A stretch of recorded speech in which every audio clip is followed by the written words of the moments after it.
All right. Well, thanks, Kim and Shaun, for having both of you in this, as well as myself, Mark. Thanks.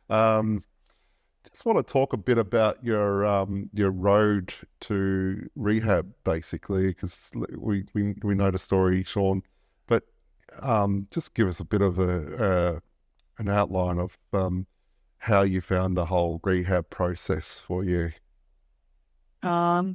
I found it good, but I suppose Lauren might have more to say about that. You were treated, in hospital to start with. What therapies did you have then? I have speech, which is on my hand. Yes. I have Kim to do walking, Yes. and I have someone else to do my walking, my Support work. Support. Yeah. yeah, I do. yeah, Yeah. and not cane, because that's you. Speech, I've said. Speech, occupational therapist. Yeah, Yeah. And the that physio, you also were getting physio when I was working with you as well. Still doing that as well. Yeah. Now, Kim, you want to sort of outline, with Shaun's consent, obviously, outline what Shaun's reports were indicating, he had difficulties after a stroke. Yeah. I guess my background is in blindness and low vision for more than 80 years. Yeah.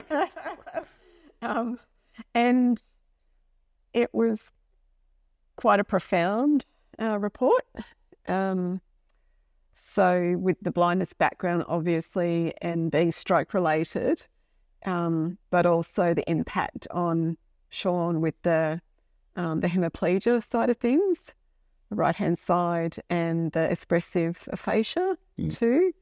Even though they were part of you, Shaun, I didn't view you through that lens so much so. I always viewed you through your strengths and your capacity and all that you carry as a person with the can-do attitude and your determination. Yeah. So, it's been a journey of working with the physicality. So it's the gait, the mobility, the balance, all of those things that a physio plays a part in. But also we had the physiotherapist come out at one point, actually, and we've had your speech therapist come out to one or two session alignment and getting a proper assessment around that to see if it was something correctable, to see if it was part of what had actually occurred with as a result of the stroke.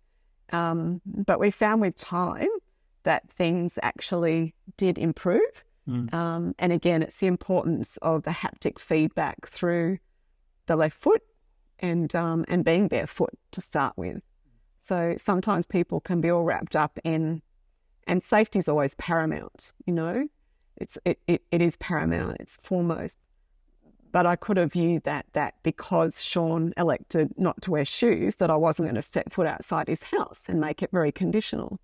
But that would have detracted and robbed Shaun of opportunities to be creative and, allow him to progress. Still with techniques, but they were just a bit more unorthodox. And so I now have the Shaun Bickley orientation mobility outdoor and indoor travel guide. Yeah. Absolutely. But having that physio in the early stages was important because I knew there had been all the rehab input within the hospital itself, and now we were talking real life community for Shaun.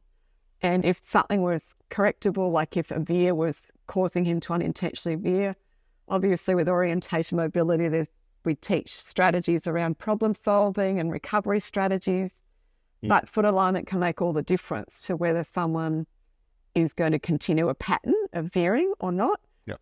But sometimes it can be that people actually aligning themselves with the gradient and their feet pointing in the correct direction with all the strategies we've put into place and are possible to implement. But because of the degree of space and distance involved in projecting a straight line through the mind's eye, there can be tendencies for some people to veer. And that, at times does happen for you, Shaun.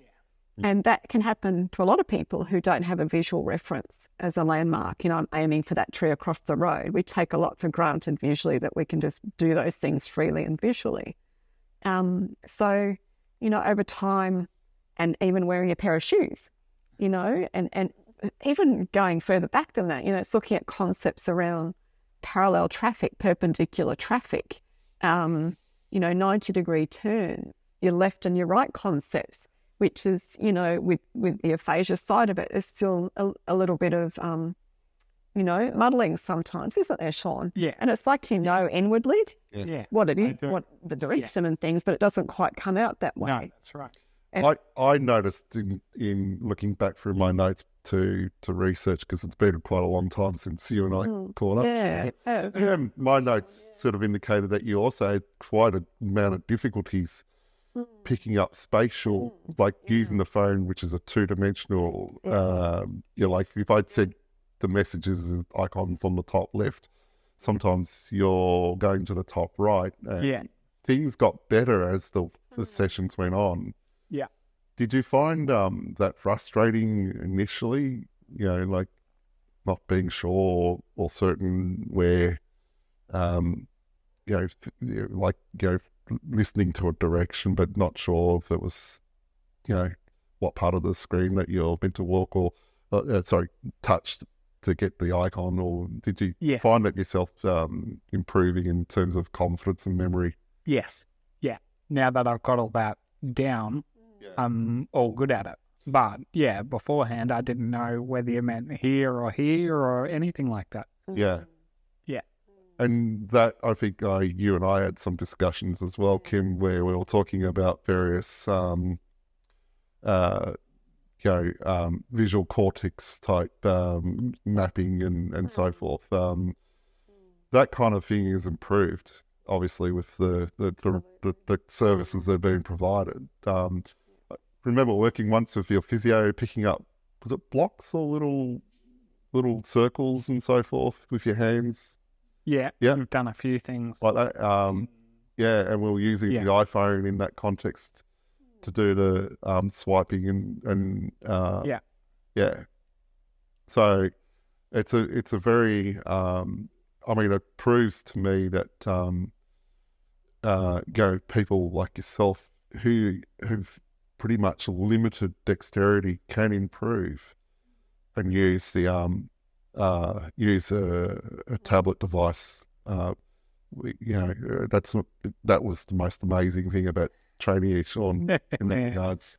Yeah. And I still do that all real good now. Yeah.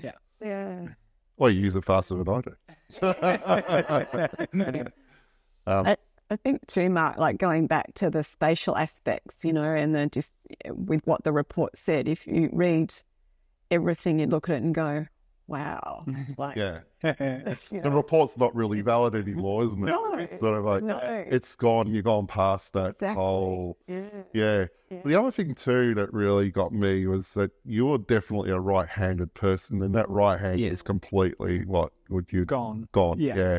And to actually be able to, to get that, the other hemisphere to work in the way that you would not necessarily expect it to do is, it was, an amazing feat as well to actually, How did you find that yourself? Were you worried at any time? Did it concern you at all that you were, did it feel like, No, probably not, because for me, I didn't see it that way. Yeah. I just could do what I could do, and that's it.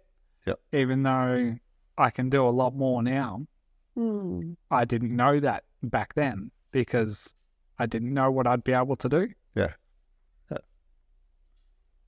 Sort of like stepping stones, isn't it? Yeah. You took steps along the way, and sometimes they were small, but they were enormous at the same time. Yeah.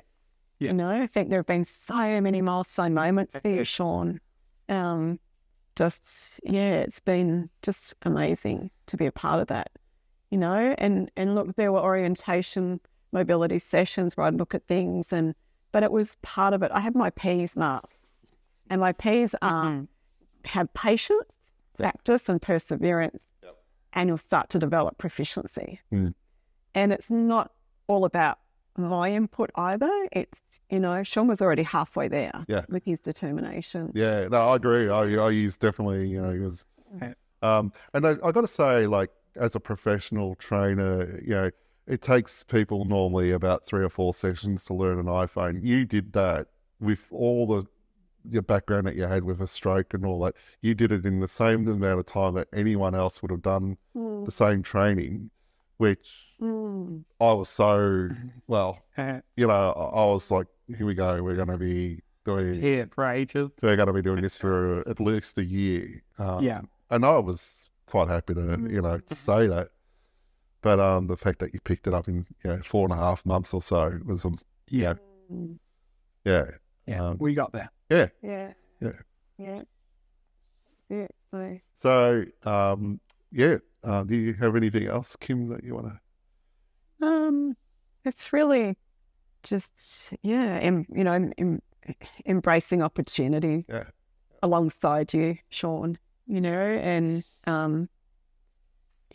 again, I guess from that therapist point of view, or as an orientation mobility specialist, some people might look at some of the things. There would be O&M specialists, like myself, that wouldn't have even stepped into some of that, Shaun. And I'm not saying that in a skiting, big noting way, because every person is different, and every O&M specialist, it depends what school or what university or how they've learnt, and even just their thought processes and their way of instructing people. Obviously those that are with the bigger blindness, low vision organisations, I really don't know how they would have gone with their risk assessments, in all honesty, in being able to have you set foot outside your home, Shaun, without shoes on your feet. It's look, there's so much I can continue to share, but look, even the weather, like, here we go, here's the whole spatial thing. So it was getting too hot to be outside, so you were completely thrown in the deep end, Shaun, weren't you? It's like, okay, let's just head into a shopping centre now. Who would be up for the challenge but Shaun? Right? So the progression of your learning, again, repetition, but there's a wonderful support worker, Pradeep, along the way, who stepped in, in his words, like a carer, in his words, or support worker. He had to learn not to step in because he felt he was really responsible for you and not allowing you to your pain to walk into things. Yes. He viewed that as his role to avert those sorts of situations. No, and not, I know. And you find that now with all these skill sets, you find you can use your support worker in another capacity other than what you've had to do before. Like, that you can do more activities with that support worker. Yeah, that's right. Yeah. And that's what this is all about. We're about you being independent, so you can actually get much more out of your support work hours. Yeah.